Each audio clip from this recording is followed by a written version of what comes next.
Muchas gracias. Ayer, durante su participación en el panel, hablaba de este binomio indisoluble entre urbanismo y movilidad, y que paradójicamente en muchos modelos de ciudad no se ha seguido. ¿Cuál es la realidad de México al día de hoy? Bueno, la realidad de México es que existe una disfunción o una fractura, una separación, una falta de coordinación, lo podemos llamar de mil maneras, entre los sistemas de transporte, la construcción de las infraestructuras para el transporte, los modelos novedosos de tecnologías para la movilidad de las personas y la forma y las decisiones que se toman para ubicar los usos del suelo y las funciones urbanas en prácticamente todas las ciudades.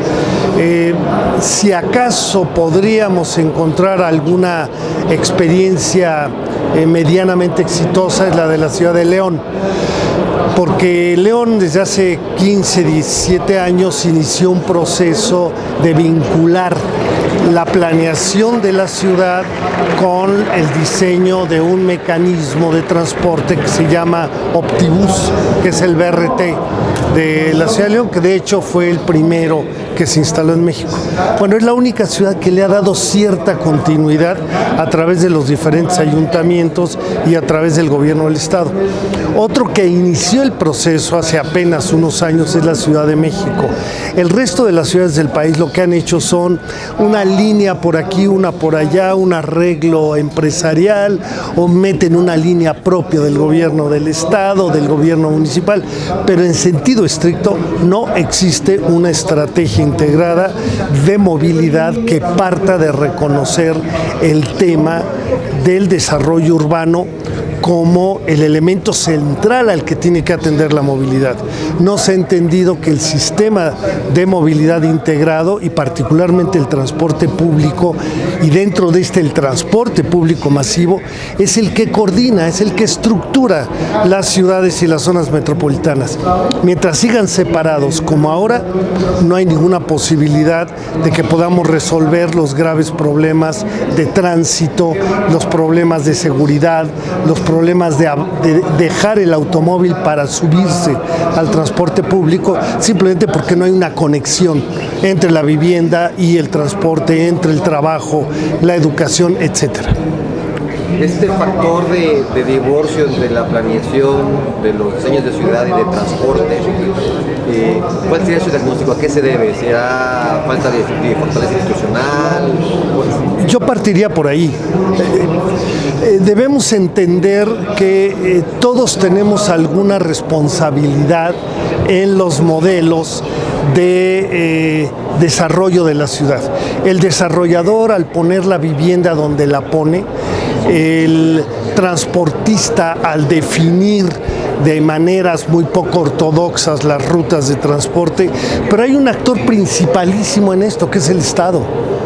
El Estado mexicano no ha entendido a lo largo de las últimas 4 o 5 décadas que la urbanización lleva una velocidad extraordinaria y que la administración pública está atorada, está pasmada desde hace 4 décadas con relación a estos temas.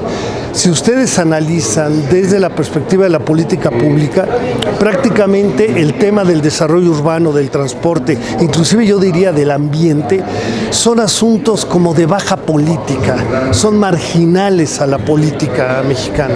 Se habla mucho, porque en eso México tiene los políticos con el verbo más desarrollado para declarar, para inaugurar, para presentar programas. Yo me baso en los hechos, estrictamente en los hechos. ¿Qué ciudad mexicana ha resuelto de manera razonable la movilidad pública a través de los sistemas de transporte que reduzcan los riesgos, que eleven la calidad, la comodidad, la seguridad? Yo diría que salvo los 2 o 3 ejemplos parciales, ninguna. ¿Dónde está entonces el resultado de estos foros? ¿Dónde está en la práctica concreta esto. Entonces yo diría que hay una responsabilidad pública, primero que nada. En segundo lugar está la responsabilidad social, pero aquí hay un actor principal también, que son los empresarios. Los empresarios que ponen los centros comerciales, que ponen las viviendas, que ponen los centros logísticos, etcétera, donde les parece conveniente para efecto de su negocio, sin considerar las consecuencias que tiene para la ciudadanía, ponerlos lejos, ponerlos en condiciones inadecuadas de accesibilidad y de movilidad en general.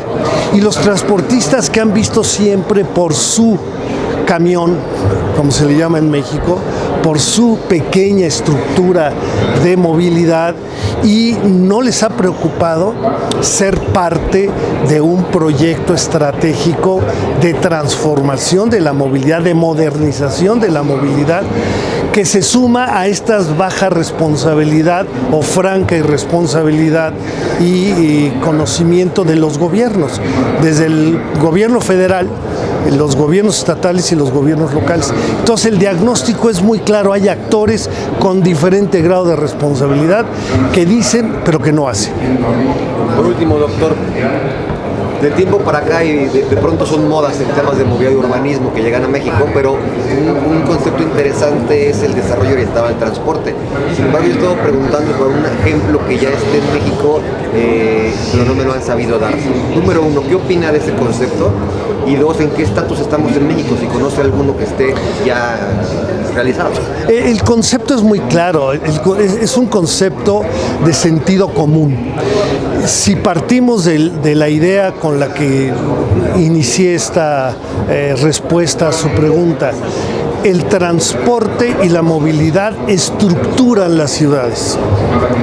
Quiere decir que una ciudad inteligente, con un gobierno inteligente, lo que hace es promover el mejor sistema de transporte posible, porque con eso está ahorrando muchísimos problemas. Está ahorrando problemas de localización, de vivienda, de las empresas de manufactura, de los centros comerciales, de los equipamientos sociales, de educación, de salud, de todo. Porque simplemente el sistema de transporte casi que condiciona profundamente la localización de estos. Si yo tengo una estructura de transporte bien hecha, tengo líneas troncales, líneas alimentadoras, centros de distribución, sistemas multimodales, lo tengo previsto y lo empiezo a aplicar. Naturalmente el desarrollador, el inversionista, el usuario se va a ubicar en el entorno de estos sistemas de transporte. El asunto se va resolviendo casi solo. El problema es cuando todo ocurre al revés. Cuando yo pongo la vivienda a 15 kilómetros del centro urbano y para llegar allá es un camino vecinal de un ejido, porque yo le compré la tierra o acordé con los ejidatarios, el resultado es que el sistema de transporte va a ser de muy mala calidad, nunca fue previsto, y los que van a sufrir son los usuarios, los supuestos beneficiarios de esa política de vivienda. Entonces yo le pregunto a la Secretaría de Desarrollo Urbano, a la SEDATU a nivel federal, le pregunto a la CONAVI, Comisión Nacional de Vivienda, le pregunto a la SCT federal y a los centros estatales, le pregunto a las direcciones o secretarías de desarrollo urbano, secretarías de movilidad, secretarías del ambiente, ¿qué están haciendo? Porque el resultado de todo esto que estoy diciendo es que día a día se siguen construyendo viviendas lejanas, centros comerciales en las afueras de las ciudades donde le conviene al dueño de galerías o al dueño de Soriana o al dueño de cualquiera de estas empresas, porque a ellos les conviene. Pero nunca se preguntan qué pasa con el usuario y nunca se preguntan cómo llega y sale la gente. Termino. El resultado de todo esto es que las ciudades mexicanas están llenando de coches. No es un asunto de que le vaya bien a la industria automotriz. Hay industrias automotrices en otros países donde se venden muy bien los coches, se hace un buen negocio y las ciudades no están tan saturadas como las nuestras. Y la razón es que el automóvil se utiliza cuando es necesario y no para todo uso, simplemente porque no hay otra manera de moverse, que esa es la crisis a la que estamos llegando en México. Ya no es una crisis de la movilidad, ya es una crisis de las ciudades. Le agradezco mucho tiempo.